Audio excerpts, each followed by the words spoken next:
Welcome to the All49ers Roundtable. It's three of us today. Suneil Gaitonde, Jack Hammer, Grant Cohn. I said Jose was going to be here, but he told me he wasn't going to be here. I don't know what happened there. That was my bad. Sorry for the false billing. If you're a big Jose fan and that's why you came, you can leave. Now I understand. Jose's a really cool guy. I miss him too. Maybe that's why I put him in, because I wanted him to be here. Jose, if you're watching, how dare you? Anyway, we got just a few topics today. If you want to ask some questions, we'll take them and answer them at length if they're good. If not, I don't know. I don't know what to say. But we're going to start off with our topics. Really, it seems to me that people are online arguing about, were the Niners ever considering Mac Jones? Or what about Justin? Like, who cares? They took Trey Lance, and now the issue is, when's he going to play? That's the only issue. I don't care about. I don't ever want to talk about Mac Jones or Justin Fields on this channel ever again. It's someone else's problem. So my question to you is, should Trey Lance start week one no matter what? Whoever wants to start is welcome to. I want him to start week one, but I wouldn't say no matter what. I mean, if he goes out and he's really struggling in training camp, I don't want him to be starting if he's not, performing up to where they need him to through training camp. I don't want to see that. But my hope is that my expectation is that if you have a fair competition between him and Jimmy Garoppolo, that I think Trey Lance, by the time they get through training camp, is going to be ahead of Garoppolo and should be the starter. Yeah, no matter what is an extremely strong take. Yes. But I'm along the lines with Jack, maybe even a step further. So the only way that I think Jimmy should start over Trey is if he, by leaps and bounds, outplays Trey during, the OTAs and preseason and things of that nature. If they're even or even just slightly separated, I think you have to go with Trey, just because his progression is going to be more valuable to the future of the 49ers than Jimmy G's progression, right? So in my eyes, everything that's going on around Jimmy G is to prop him on a pedestal so that you could get the best trade assets out of him. But as far as who should start, I think if it's even or even just slightly separated, you got to go with Trance, because his leaps are going to be much more beneficial to the 49ers than anything that happens with Jimmy G. Yeah, I mean, I feel like Trey Lance definitely has it in him to start week one. I'm not saying he can't. From all accounts, he's off the charts both physically and mentally, and he could do it. But let's just say that he gets into OTAs and minicamp, and Kyle Shanahan determines that he's just not ready. Like, he's not even close. He hasn't played in a year. He's only played a couple of years of quarterback. It's possible that Kyle Shanahan says he's not ready. We got to put him on a plan. We got a plan for him, and we're going to build him up slowly. It seems to me in that case, like, you got to stick to that plan and trust the process and not let Jimmy Garoppolo's injuries or performance really affect that. It seems to me like if he's your future, you got to honestly assess where he is and then put him in there when he's ready. It doesn't seem like you gain anything from putting him out there early just so he could struggle, if that's what you think he's going to do. I'm not saying he would, but if that's seems to be the worst case scenario, throw him on the field, he struggles early, gets benched, Jimmy goes out there and plays better. You can't let that happen. That's all I'm saying. I just feel like any quarterback that is coming into the situation with the 49ers is one of the best situations that you're going to have, because they're going to already inherit a top 5 defense. I believe they're going to have a top 5 rushing game, and that's going to be the forefront of their offense is rushing. Whomever plays quarterback isn't going to be the weight isn't going to be on their shoulders to win games with their arm. They just basically have to be a really good game manager, not turn over the ball, and just make plays when they need to make plays. But it's not going to be a lot of weight on their shoulders as far as you have to take us down the field and score a bunch of points, because the run game is going to do most of the heavy lifting. In that case, I think that Trey Lance would have a hard time even struggling, because there's not going to be a lot of stuff for him to do to actually win games. It's going to be more just don't lose the game, plus get those reps in. So even if Jimmy G, I don't think you're going to necessarily see this wow Jimmy G that's out there either, because of the way the team is built and because of the way that they're going to be playing offense this season. Yeah, I really think that when you watch the 2020 version of the 49ers, everything that they were asking Jimmy Garoppolo to do, Trey Lance can do. And I think the biggest issue he's going to have is learning the offense from the vocabulary standpoint, not the actual gameplay. And everything that we know about Trey Lance, we've heard about him, is that he should learn that quickly. So I think we're going to see a really strong competition. I mean, that's the thing. Like, Trey Lance really could pull this off. I'm not saying he can't, but I was there. My first year covering the beat was 2011 with Alex Smith and Colin Kaepernick. And Colin Kaepernick was every bit as athletic as Trey Lance. And he couldn't beat out Alex Smith. I mean, Alex Smith was just a better practice quarterback, and Alex Smith was in his prime, and he knew the offense better. He knew defenses better. It just took Colin Kaepernick a while, and then they were patient with him. When he hit the field, he tore up the league. He was ready. So, I mean, if they want to do it the Walsh way or the Harbaugh way, they might wait until he's definitely better than Jimmy Garoppolo. Can I ask a question to Jack, if you don't mind, Grant? Sure. Jack, as far as like the difference between Jimmy and Trey, without using the mobility thing, is there anything that Trey does significantly better in the pocket that Kyle Shanahan could expand his offense with? Just from I mean, he's better. He's going to be able to take off and run if he needs to, but he's got a better arm. He's going to be able to throw the ball down the field better. I think he's going to be more accurate downfield on the outside of the numbers if they need to. That's the one area that Garoppolo doesn't do very well. I mean, I understand his advanced stance or whatever might show that he hits those, but the majority of the time when he's hitting those deep balls, those are on schemed up plays, right? The majority of the times when you see Garoppolo go downfield, it's because it's schemed up for him. It's not something where he's reading the defense and getting there. And I think that's something that they'd be able to unlock with Lance.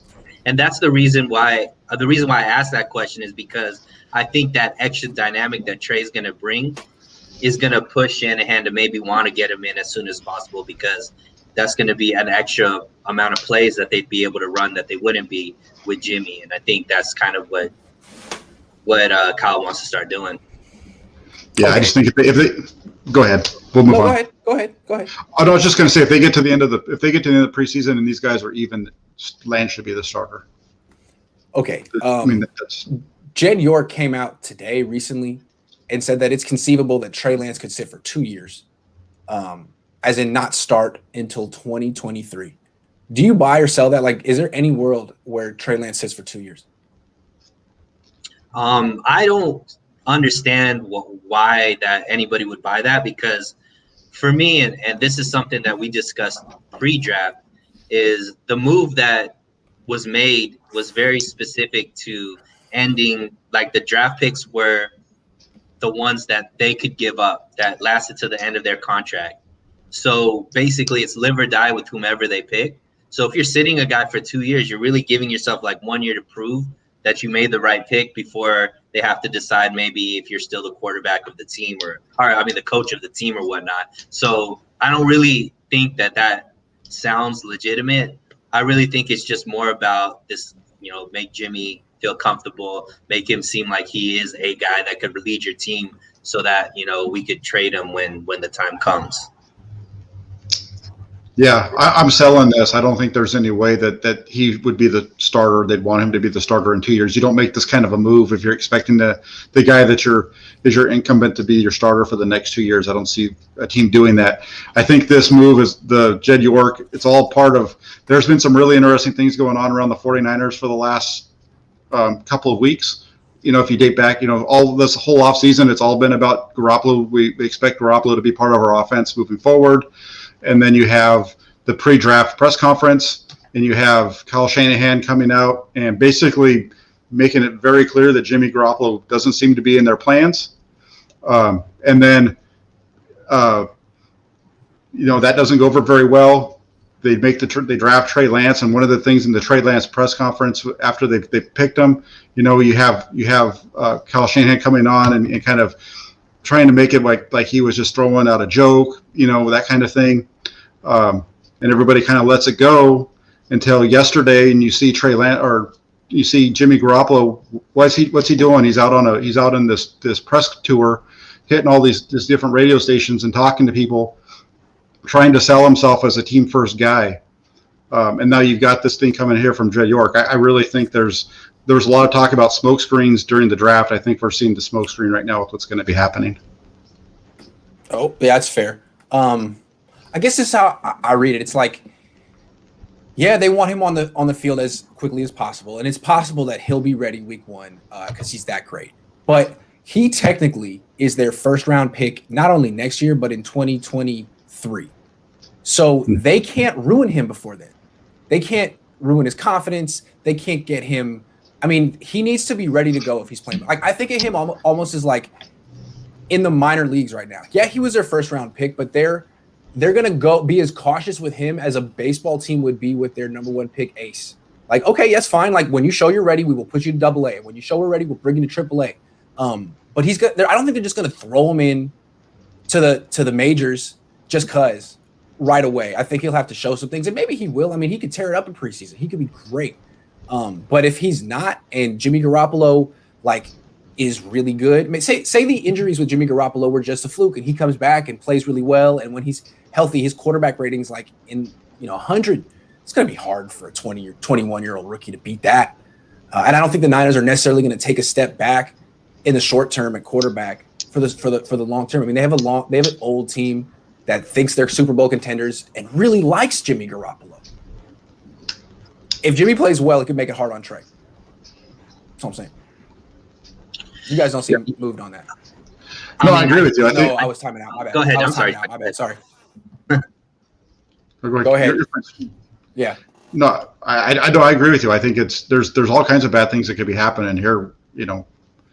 If you have Jimmy, you got a question in the comments that plays to this, and Jimmy, if this isn't the Mahomes deal, right? I mean, you got Gore and Jed. Gore is one of the guys who told him, but you look at this Mahomes narrative. How it doesn't fit here is Alex Smith never took the Chiefs even to the Super Bowl. He was never ingrained as their starter. He was never a guy that took them to the biggest stage. And Jimmy Garoppolo's already done that, and he's got a number of these veteran guys that are on his back. We just heard that yesterday from Mike McGlinchey. That he's like the third or fourth of these veterans to come out and say this.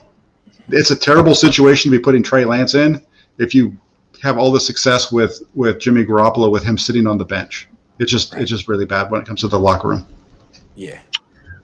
I mean, what is going to be consummating Jimmy G playing great? I mean, if the team is winning, is that going to be what the rubric is? Because we've already seen that he doesn't necessarily need to play spectacular and the team can still win. Like, I don't think that the team winning is going to be on the shoulders of Jimmy G or Trey Lance, depending on how Kyle Shanahan schemes it, because of all of the weapons that they have, what they did during the draft. You guys just broke down Trey Sermon. He looks like he's going to be a rock star. So, like, I just don't know, like, is this going to be like a Miami situation where Fitzpatrick was actually doing pretty well with Miami, and then after the bye, they still started Tua just because they need to go with the guy that they drafted in the first round? Like, I don't know. At the end of the day, I just feel like what Jack was saying, we don't want to see this implode, and we've seen it a lot of times happen, whether it be in with the Eagles. Now you could see what's going on with Green Bay. Like, this, I don't see any positives. Hopefully the San Francisco culture is strong enough to be able to withstand this, but it just seems like all of a sudden now the big wigs with the Niners are going out of their way to prop up Jimmy for whatever reason. And to me, it just means that they just want to instill confidence in everybody else that he is a good quarterback so they could trade him. Like, if they were, I don't know, it just doesn't make sense why all of a sudden now there's this big 180 where before it's like, we need to get a starter, like, I don't know. Like, why would you want a starter if you want to sit him for 2 years? It's just not there. It's not 100% in their hands. Like I went through this before 10 years ago. Alex Smith had been there for 6 years. I mean, he had been there with Frank Gore and Joe Staley and a lot of those guys, and they liked him. And for Colin Kaepernick to take his job, he was going to have to show everyone on that team that he was at least as good as him. And we're just going to give the team to Colin Kaepernick. That would be very unpopular in the locker room. And I think if they just gave the team to Trey Lance before he showed that he was at least as good as Jimmy, a lot of people be upset with that in the locker room. Now, I'm not saying he won't show that, but we're assuming that Trey Lance is going to come out and tear it up right away in camp. What if he doesn't? What do you do? I still think you can't just insert him artificially. He definitely has to earn it. And if he doesn't earn it by week 1, he could earn it by week 5. He could earn it by week 2. And until then, he needs to be playing. He can't be sitting on the bench. He doesn't get better that way. But you'll fracture the locker room if you put him play him too fast. They'll know. Sure. They'll know. Sure. Yeah. Like I said, if Jimmy outplays him, Jimmy should start. But if it's anywhere close, I think you got to start Trey. Agreed. So we answered you, Raymond. I mean, I think he could benefit, like Mahomes benefited from sitting on the bench. But if he shows he's ready, what are you waiting for? Merce says, what will be the 49ers quarterbacks in order week 5? Ooh, well, we're going to get there right now. We're going to get there. Like the depth chart. Let's talk about that right now. Where should Trey Lance start training camp on the depth chart? And why? I'm going to go back to kind of what you said, because I do agree with you that he's got to win the job. He's got to show that he can do it. Now, whoever he's competing with, he's got to be able to show that he can beat them out. So I think he should start as number 2 on the depth chart and have to fight his way into the starting role, especially if it's Garoppolo, because he's the rookie, and let him come out there and beat him and build his confidence through being able to take his job, if that makes sense. Mm-hmm. Yeah, I completely agree. I think Jimmy starts off at QB1 and Trey comes in at QB2 and takes those, QB2 reps and, compete like we said, obviously right now they're saying Jimmy's going to be the starter. And if he completely outplays Trey, he should be the starter. But, if QB2 plays better than QB1, then QB2 should be QB1, if that makes sense. Okay, I'm going to have a weird answer here. I feel like, look, if the quarterback was Alex Smith, then Trey Lance definitely, be quarterback 2, because Alex Smith, durable, reliable. But if Trey Lance comes to the Niners and Kyle's like, man, he's just not ready to play this year. Like, maybe he could play for a rebuilding team, but for us, his quarterback rating would be in the 60s and the 70s. He'd have a lot of growing pains. He's just not the best option for us. If Kyle Shanahan decides that that's what he wants, and he needs to take a long process with this guy and prepare for 2022, then he shouldn't be the number 2 quarterback, because Jimmy could get hurt. And if Jimmy gets hurt, then you have to throw away your entire slow, methodical process that you decided is the best thing for this kid because you need him to play right away. I almost feel like he should be number 3 to start. And you have Rosen number 2. And then you let him show that he's better than Rosen. Because if you feel he's not ready to start week 1, is he ready to be the backup? Because Jimmy Garoppolo's backup is basically the starter. That's all I'm saying. So if you feel he's not ready, I don't even know if you're ready to be Jimmy's backup, is what I'm trying to say, because of the nature of Jimmy's body. You feel me? Would you say the same thing if they had drafted Fields or Wilson or Jones? Only if Kyle's like, I'm not saying, again, Kyle may be like, hey, man, this guy's great. He's ready to go. I had no idea. This guy's amazing. But if he decides, he's just not ready. He's 21. He hasn't played in a year. He hasn't faced anything like the speed of the defense we're going to see here. I don't want him on the. I want him to do specific packages of plays. I want him to perfect these 6 concepts before I give him the whole offense. So let's let Rosen be the guy who takes mop-up duty, like Mullins did last year if something goes wrong with Garoppolo, and let's let Trey Lance play in 2022 when he's ready to have success. That could be something that. I'm just saying, if he's not ready to start, is he ready to back up Jimmy Garoppolo? Because ask Nick Mullins about backing up Jimmy Garoppolo. So that's kind of the situation that happened in Green Bay, right? So they picked Josh, I forget what his last name is, in the first round, and then he didn't even suit up the whole season, right? He wasn't QB2, he wasn't QB3, he wasn't even on that. And now we're seeing kind of what the situation is in Green Bay. As far as Aaron Rodgers, an MVP-like player, but he knows that the future he's not the future of the team, even though he still believes that he should be playing. And now he's like, I want to be off the team, right? And they don't have their backup that's ready because he hasn't even been really taking reps and all that kind of stuff. And so I don't know, for me, I think it really depends on the character of the team, character of Trey, character of Jimmy.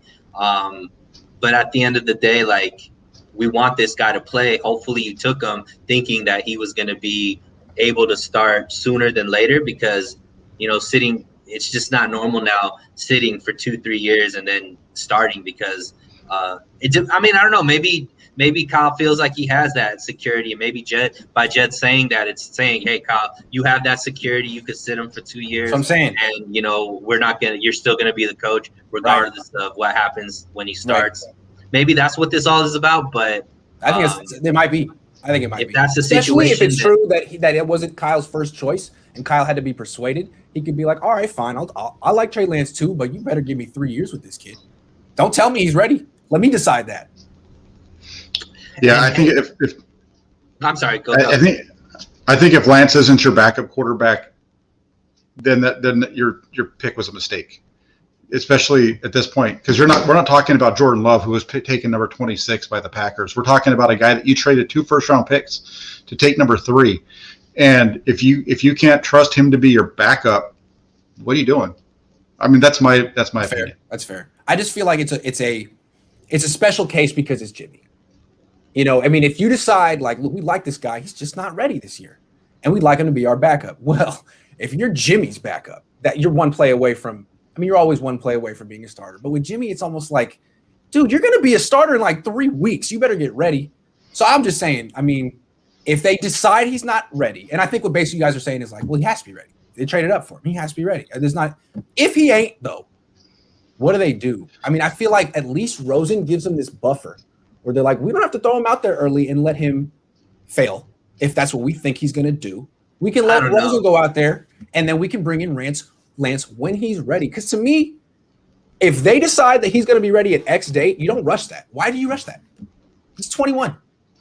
Well, I mean, I think you're really high on Rosen. Maybe it's the old UCLA ties or whatnot, but he's been passed on by 4 NFL teams where nobody thought that he deserved a spot on their roster for whatever reason, right? So to think now that all of a sudden, you know, in team number 4, Rosen's going to be able to be somebody's answer, I just don't.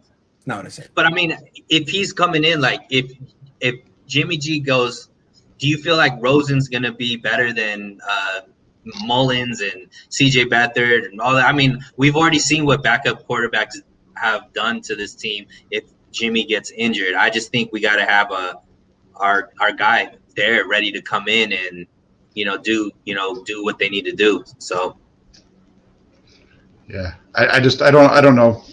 When I look at what Rosen's done, I just go back to the fact that he was in the position for the 49ers to pick him up at the end of last year anyway, that he was in that position that Tampa Bay didn't value him any more than they did. So how good is he?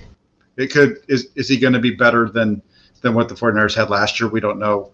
And then you have Nate Sudfeld, and Nate Sudfeld, if you watched him play, was not good either. So if Lance is the guy, and you're going to play, I understand where you're coming from, Grant, because you're saying you want to hold him off, but if he's not able to be better than those guys, let's say week 4 or 5, then I think the 49ers are in trouble.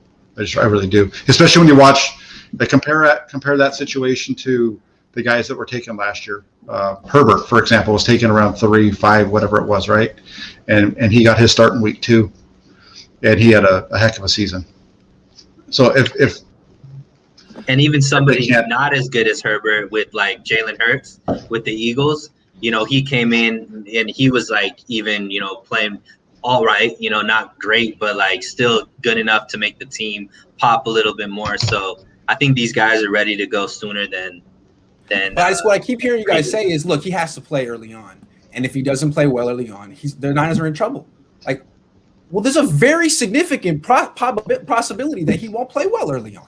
He's 21. He come from 1AA football. He could struggle early on. People compare him to Josh Allen. Josh Allen struggled early on. Yeah, compare him. Don't forget Josh Allen. Compare him to Carson Wentz. Okay. Carson Wentz played decent at the start of his. He played okay on a mediocre. I don't know how. Again, good I'm not really predicting Trey Lance is going to struggle. I'm not predicting that. I think he could be great. I'm just saying, let's look at all the possibilities. Yeah, no, I hear you. Yeah. I hear you. I think when you're comparing them, the one reason I say Carson Wentz is because they went to the same school, so they have a lot of similarities about them and what they've already been taught. So I just think that if you're going to go and your starter goes down and you have the number 3 pick, and if he's not ready to play, that says something about your process getting him ready to play, because he should be able to come in from everything we've seen, and he should be able to at least operate, I think, the 2020 version of Jimmy Garoppolo's offense in the 49ers. A lot of heavy screens, play actions, that kind of stuff. I would think that he should be able to come in and at least operate that. I just think it's significant that Kyle said this week to Rich Eisen, he's not even ready to compete. He said that verbatim. He's not ready to compete. Why did he say that? I think they're trying to set the bar really, really low. Like, we're not even putting you in a competitive situation with Jimmy where we give the playbook to Jimmy, the playbook to you, and say, go get him.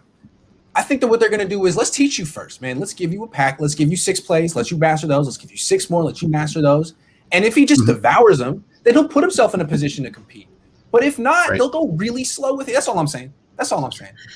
See, I didn't hear that. Saying that just because he's trying to diffuse a quarterback controversy from day one, because that's already what the media would start out with. When's Trey going to start? So his first interview, he went out and basically quashed any question of whether Trey's going to start. He's not even ready to compete. Jed York comes off of that. He might sit for 2 years. But if you listen to their interviews before Trey Lance was drafted, the number one thing they needed to do at quarterback, what Lynch and Shanahan were saying, is we need a starter. So if Trey Lance isn't the starter, who did they bring in that's going to be the starter to back up Jimmy? Because that's what they said was the one thing they needed to solve at quarterback, was have a starting caliber backup. Who'd you say? Let's move on. Rosen, baby, Rosen. All right, let's move on. All right, that's enough of the Trey Lance discussion. I really can't wait for that whole offseason thing. It's going to be dramatic as hell. But let's talk about Richard Sherman. This dude is killing me. All right, so during the season, he's like, yeah, man, the Niners just are not going to be able to afford me because I'm so good, and they're not going to have that much cap space. And now they got all kind of cap space, and he's available and probably going to sign for the vet men. And he's like, yeah, I would love to sign with the 49ers. I would just be ecstatic. And my question is, what do you bring to the table now, Richard? Should the Niners re-sign Richard Sherman? I think it depends on what D'Amico Ryans wants to run as the defense, because if it's more like what the 49ers was kind of shifting to, where they were doing more man coverage versus just the zone schemes, I think that would be kind of tough to have Richard Sherman as somebody there, because you can't sit him behind Mosley. You know what I mean? Like, Sherman's just aura and who he is as a person. You got to play him as a starter, but especially with the receivers that are in the NFC West right now, they're all very big, quick guys.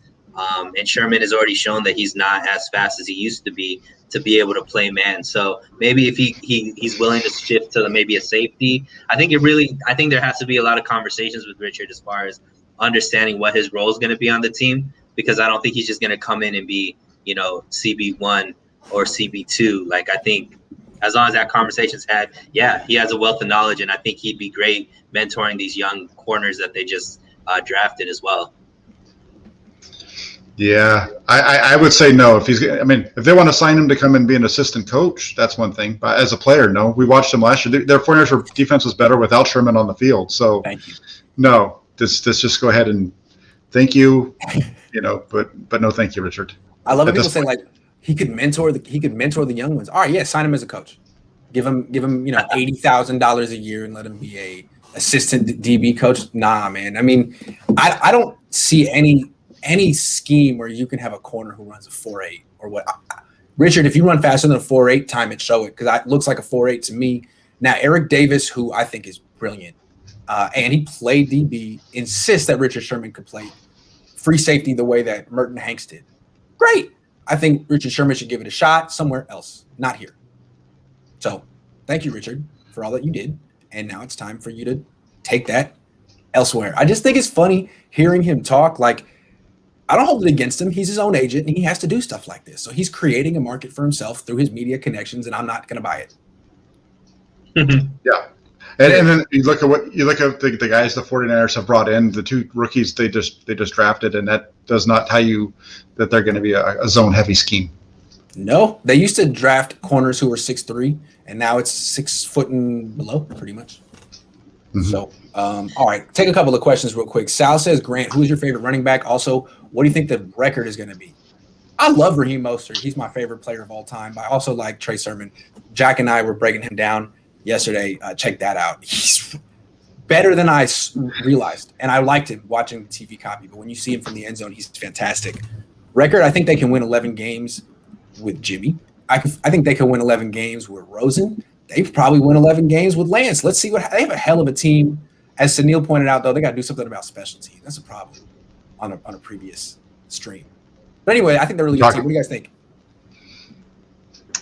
Yeah, I think you're in the right ballpark. I think 11, somewhere between 12 to 10, right? Yeah, it should be the 12 high, 10 low, which should be what your realistic expectation is of this team. Yeah, and if one of the quarterbacks has a hot year, they could win 13 or 14. But we'll see. Yeah, so they just get a couple. Just got to get a couple breaks like they did. Go ahead, sorry, Jay. Assuming health. Yeah, exactly. I think that they could. I think they could go. I think they could be anybody in the league, to be honest, because that running game is going to be elite. That defense is going to be elite. And like I said, we've already seen them go to the Super Bowl without ridiculous quarterback play. So I think above average quarterback play, they could once again be one of the top teams in the NFL, not just in the NFC. I see people here saying Hufanga is going to be great on special teams. I'm talking like returning. I'm talking like yards on special. They have no return game. They don't even try. It's like Kyle's like, don't you dare return the ball. Like, I don't know, man. I know you really trust your offense and stuff, but those are first downs you're just giving away, man. Why not? You could get 3 first downs a game just from a guy returning the ball. There's nothing wrong with that. There's no rule against it. Anyway. Yeah, they were awful last year. Awful. They don't even try. The River Craycraft fair catch with no one around him was great. And then I don't want to say Dante Pettis getting hurt was great because it wasn't great. But just the effort on that run back was like, oh, no. And he was like tiptoeing up. Anyway, sorry, Dante. It was just pathetic. Yeah. Johnny says, sorry, it was bad. It's terrible. It's the NFL. And everybody talks about the River Craycraft one, but they forget about the other guy. What's his name? When everybody makes fun of number 15. Remember in Dallas where he fair catches, he runs off to the side, the ball hits like 5 yards right from where he was, and they end up downing it like on the 8-yard line or whatever. Yeah, Trent Taylor. Trent Taylor. So bad. I forgot his name. All right. One more question. Well, it's a little comment. Remember being a kid and receiving a toy you had always wanted and you couldn't wait to play with it? Shanahan is the kid, Lance is the toy. Yeah, exactly. It's like. How do you put Lance in the closet for 2 years? It's like buying a Ferrari and be like, okay, you can't drive it until 2023. What? No, I have to. No, I'm sorry, I don't care. It'll be ready enough. It's a tough one, man. So if that's why I think you two are like, there's no way in hell they're keeping this dude on the shelf for 2 years. Look what they gave up. It's human nature. And you're right. I'm just saying, guys, you don't want to break that. Think of it as the Fabergé egg that you just bought. Don't you dare break that egg. You better sure that baby is protected. That's all I'm saying. Because that is your first round pick in 2023. If that dude is already a bust by then, my God. Just let the hope live a little bit longer. All right, last topic, and then we'll be out of here. And we previewed it a minute ago. How good are the Niners going to be? Think of it this way. It's looking like Aaron Rodgers is not playing around in Green Bay. He's telling not just the team, but like the teammates, guys, I'm out. Thank you very much. And he has the clout to push his way out if he leaves and goes to, say, Denver, out of the AFC. Are the Niners the biggest threat to the Bucs in the NFC? I'm going to go with it's going to be somebody out of the NFC West, and my guess is either going to be the Niners or the Rams, because I think the Rams are going to be really good as well.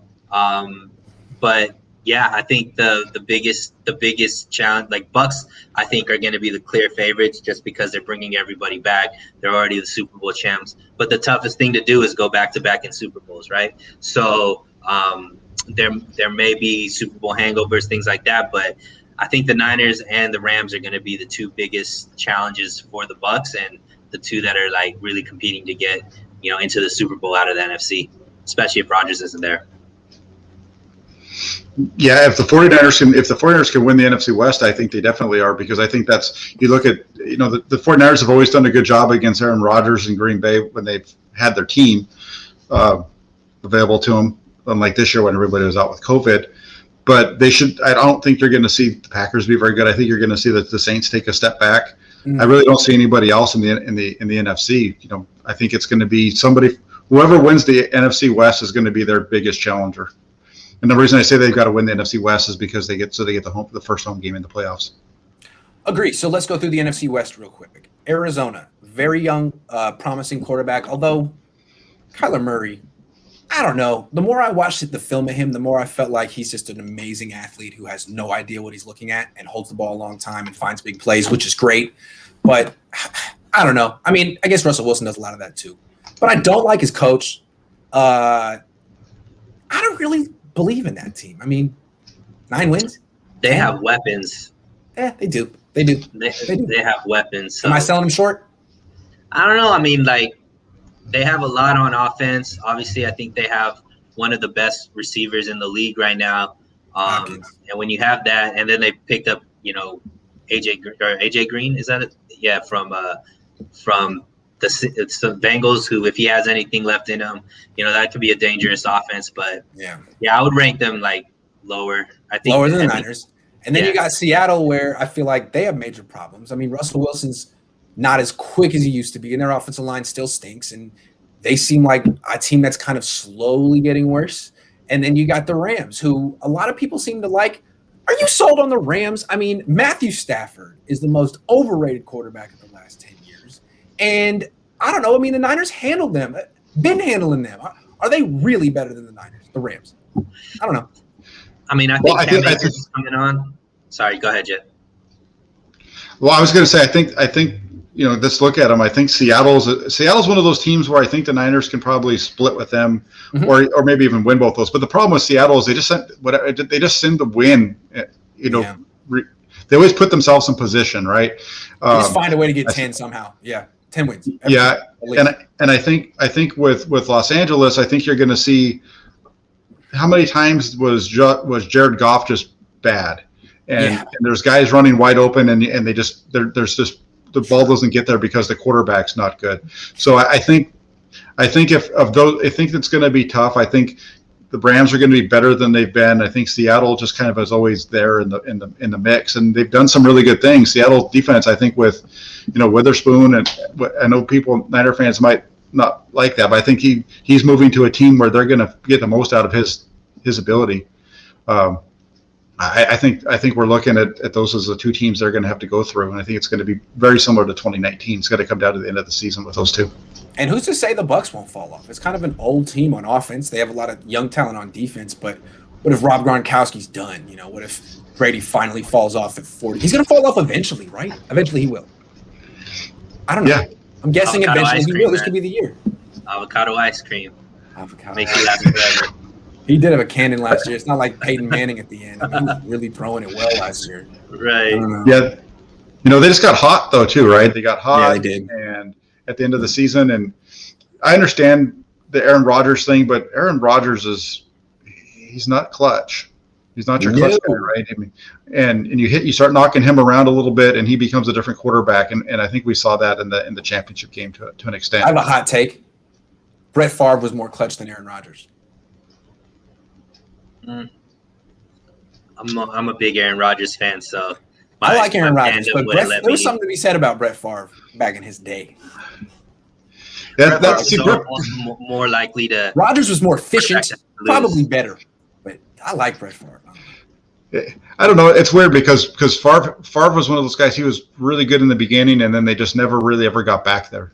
He had those 2 years, and then after that, he was just a really good quarterback, but they just could not get over They could never get back to the bowl. My memory of Favre is young Favre when I was still a Niner fan and a huge Steve Young fan. And my memory is Favre just beating Young every time, except for that one time at the end when Owens made the catch. And I just could never believe it. Like, who the hell does this guy think he is? I'm 8. You ruined my day. Screw you. But, so I might remember him as being clutch as hell. Like, he was always coming through to ruin my day when I was 8, Brett Favre. I think Well, yeah, because that's when. Sorry, that's when he was clutch, though. That's when he was clutch, though. Young Favre. Yeah.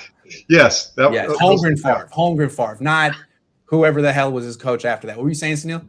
I was saying I think the NFC is going to have some dark horse teams that'll be excited to see. I'm excited to see what Carolina does with, all the new weapons that they got there, and see, how dark horse NFC teams. I like this. So Carolina, who else? Suneil? I think the Redskins could be a dark horse team. I think the football team. Excuse me. I'm sorry, the Washington football team. I apologize.